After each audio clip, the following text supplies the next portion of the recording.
नमस्कार दोस्तों, एक बार फिर से स्वागत है हमारे यूट्यूब चैनल पर। और आज हम फिर लेकर उपस्थित हैं आपके सामने महत्वपूर्ण प्रश्नों की एक नई श्रृंखला को, जिसमें हम इतिहास खंड के आज अपने 15 प्रश्नों को देखने वाले हैं। तो बिना देर की स्टार्ट करते हैं। इसके पहले की जितनी भी क्लासेस हैं ये आप इसी की प्लेलिस्ट में जाकर देख सकते हैं।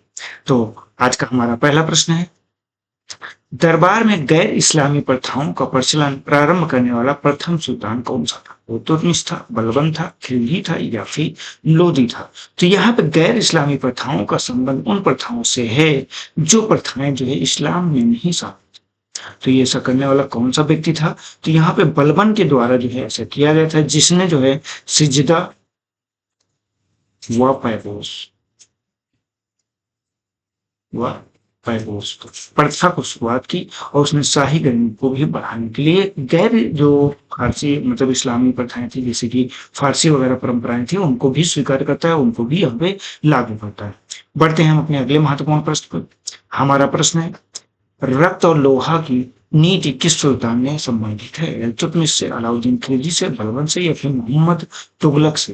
तो यहाँ पे आपको याद रखना है ये बलबन से संबंधित है, और बलबन ने ही जो है अपने विद्रोही थे या फिर जो अमीर थे जो इस सुल्तान का विरोध करते थे, उनको दबाने के लिए लौह रक्त की नीति को अपनाया था। मतलब यहाँ पे हर मतलब कठोर से कठोर तरीके से आपका दमन जरूर से जरूर कर दो। तो इसलिए ये इंपॉर्टेंट है। हम बढ़ते अपने अगले महत्वपूर्ण प्रश्न पर। प्रश्न है, बलबन के काल में बंगाल का विद्रोही गवर्नर कौन था? तुगरेल खान था, बख्तियार खिलजी था, मलिक गफूर था या फिर नसीरुद्दीन था? तो यहीं पे आपको याद रखना ये तुगरेल खान था, जिसके दमन के लिए जो बलबन है, बलबन को स्वयं जाना पड़ता है और स्वयं जाकर ही इस विद्रोह का दमन करता है और कठोर कार्रवाई, इसलिए याद रखिएगा। हम बढ़ते अपने अगले महत्वपूर्ण प्रश्न पर। हमारा प्रश्न, गढ़मुक्तेश्वर की मस्जिद की दीवारों पर स्वयं को खलीफा का सहायक कहने वाला सुल्तान कौन सा था? तो यहाँ पे याद रखिएगा इल्तुतमिश है, बलबन है, अलाउद्दीन खिलजी है या फिर मोहम्मद बिन तुगलक है? तो यहाँ पे जो गढ़मुक्तेश्वर की मस्जिद है, इसमें आपका बलबन ने ही जो है अपने को खलीफा का सहायक कहा। उसने क्या किया, अपनी सत्ता को वैधता दिया। वैधता कौन देता था उस समय? खलीफा का ज्यादा दौर था, जो भी मुस्लिम बड़ा खलीफा को ही उनके अंडर ही काम करना चाहते। तो इसीलिए अपनी जो गरिमा है, देखिए अपनी सुल्तान की गरिमा है, अपनी समुदाय में बढ़ाने के लिए जो है खलीफा का सहायक घोषित किया था कि हम खलीफा के ही सहायक है, उन्हीं के सहायक के तौर पे काम करते। पढ़ते हैं अपने अगले प्रश्न पर। प्रश्न है, मेयों के दमन व दिल्ली के निकटवर्ती जंगलों की सफाई हेतु पूरा एक वर्ष समर्पित करने वाला सुल्तान कौन सा था? इल्तुतमिश था, बलबन था, अलाउद्दीन खिलजी था या फिर नसरुद्दीन महमूद था? तो यहाँ पे बलबन का नाम जरूर याद रखिएगा, क्योंकि बलबन ने ही जो मेयों के विद्रोह हैं और दिल्ली के आसपास के जंगल हैं उनको खत्म करवाया था, वो साफ करवाया था। उद्देश्य ये था कि कानून व्यवस्था को अच्छे से लागू किया जा सके और जो उसकी राजधानी दिल्ली है वो पूरी तरह से सुरक्षित रह सके। क्लियर। चलते हैं हम अपने अगले महत्वपूर्ण प्रश्न पर। हमारा प्रश्न है, सार्वजनिक वितरण प्रणाली को प्रारंभ करने वाला मध्यकालीन शासक कौन था? बलबन था, अलाउद्दीन खिलजी था, मोहम्मद बिन तुगलक था या फिर फिरोज तुगलक था? तो यहाँ पे अलाउद्दीन खिलजी का नाम आपको याद रखना है। अलाउद्दीन खिलजी ने ही मूल्य नियंत्रण की नीति को लागू किया, उसने ही अनाज भंडारण की व्यवस्था को शुरू किया और जो बाजार है उसको नियंत्रित करते हुए गोदाम सरकारी स्थापित किए, और सार्वजनिक वितरण प्रणाली को शुरू करने वाला पहला आपका जो है मध्यकालीन शासक के तौर पे हम इसे याद करते हैं। चलते हैं हम अपने अगले महत्वपूर्ण प्रश्न पर। हमारा प्रश्न है, उपज का 50% भू राजस्व के रूप में वसूलने वाला सुल्तान कौन सा था? इल्तुतमिश था, बलबन था, अलाउद्दीन खिलजी था या फिर सिकंदर लोदी था? तो मतलब जितनी उपज हो रही है, अगर मान लीजिए आपका 100 kg जो है राशन उत्पादित किया, आपने गेहूं उत्पादित किया, तो 50 kg किसका हो जाएगा? 50 kg राजस्व। ये ऐसी प्रक्रिया को किसने शुरू किया? तो यहाँ पे नाम को याद रखना है कि ये आपके अलाउद्दीन खिलजी साहब थे, जिन्होंने भू राजस्व के रूप में 50% वसूला। इसके साथ में जो खालसा भूमि था उसका भी विस्तार किया और सीधे राज्य द्वारा कर वसूली की व्यवस्था को लागू किया। ये कहीं ना कहीं एक उनका आर्थिक सुधार के तौर पे देखा जाता है। चलते हैं हम अपने अगले महत्वपूर्ण प्रश्न पर। हमारा प्रश्न है,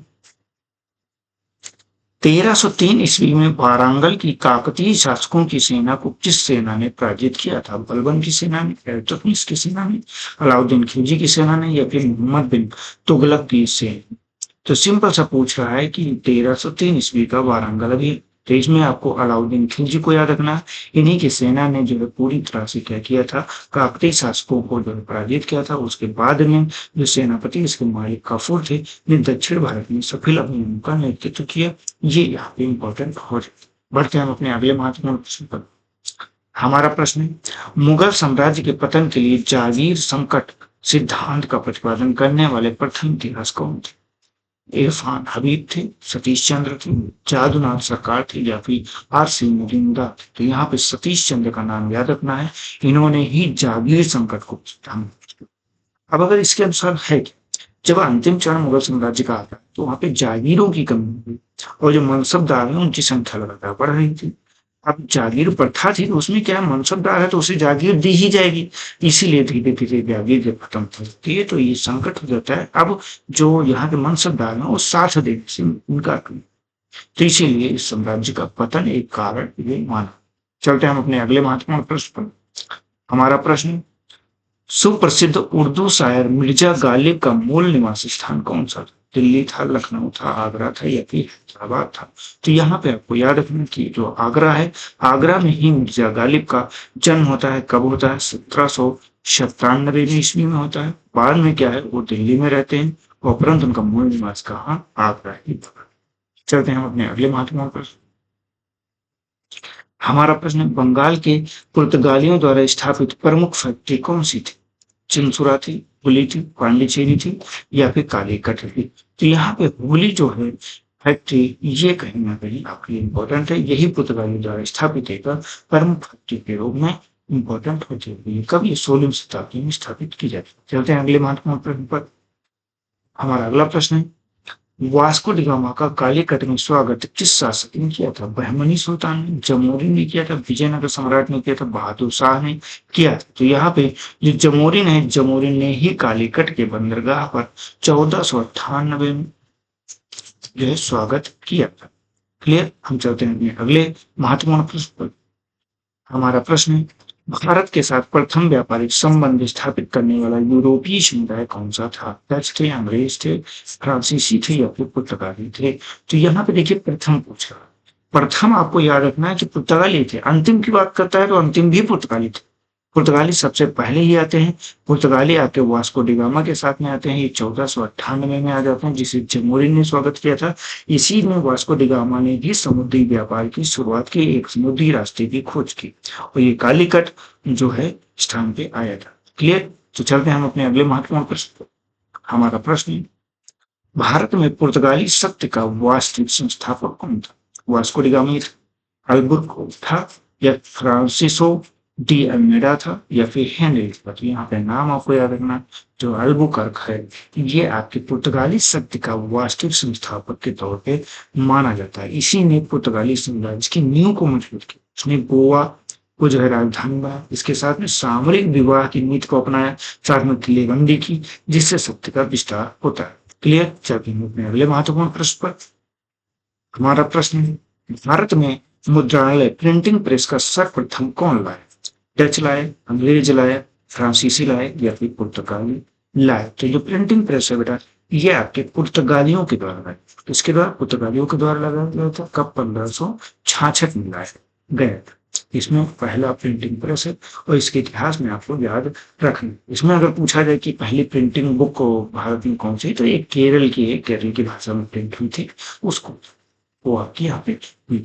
चलते हैं आपके उस प्रश्न पे जिसका उत्तर आपको कमेंट बॉक्स में देना है, साथ में ये बताना है कि आज के सेशन में आपके कितने प्रश्न सही है। बंगाल में डचों द्वारा स्थापित प्रमुख कारखाना कहाँ था? हुगली में था, चिंसुरा में था, सूरत में था, या फिर पांडिचेरी? आपके उत्तर का रहेगा इंतजार। हम कल के प्रश्न का उत्तर देख ले रहे हैं। हमने प्रश्न पूछा था, जैन मतालंबियों ने बोलचाल की किस भाषा का अपनाया है? संस्कृत को अपनाया है, पाली को अपनाया है, प्रकृति या हिंदी को अपनाया है, या फिर अपभ्रंश को अपनाया? तो इन्होंने जो है प्रकृति या अर्धमगधी भाषा को मुख्य रूप से अपनाया था, और इसको जो भगवान वीर जी उनके समय में आम जनता की बोलचाल की भाषा, इसीलिए इनके उपदेश कहीं न कहीं आम जनता का आसानी से पहुंच सकता। साथ में जो इनके धार्मिक ग्रंथ हैं जिसे जिसे जैन आगम के नाम से जानते हैं, उसको भी लिखने के लिए इस भाषा का प्रयोग किया गया। वहीं अगर बात करें संस्कृत, तो वो जन सामान्य की विपरीत भाषा थी, मतलब संस्कृत को इतना लोग नहीं जानते, तो इसलिए उन्होंने प्रकृत भाषा को भी अपनाया। तो आज के सेशन में हम इतना ही रखते हैं। कल जो हमारी क्लास रहेगी ये ज्योग्राफी की रहेगी, जरूर से जरूर आप ज्वाइन करिएगा। तो उसके पहले हमारे चैनल को सब्सक्राइब कीजिए, वीडियो को लाइक कीजिए और अधिक से अधिक अपने दोस्तों को भी शेयर करिए। कंटेंट कैसा लगा ये कमेंट में जरूर बताइएगा। अगर कोई डाउट होता है तो टेलीग्राम पे आपका डाउट सेशन बना हुआ है, उसको ज्वाइन करिए और वहां पे आपको सारे डाउट्स क्लियर हो जाए। मिलते हैं नेक्स्ट वीडियो में, तब तक के लिए जय हिंद, जय भारत, आपका दिन शुभ।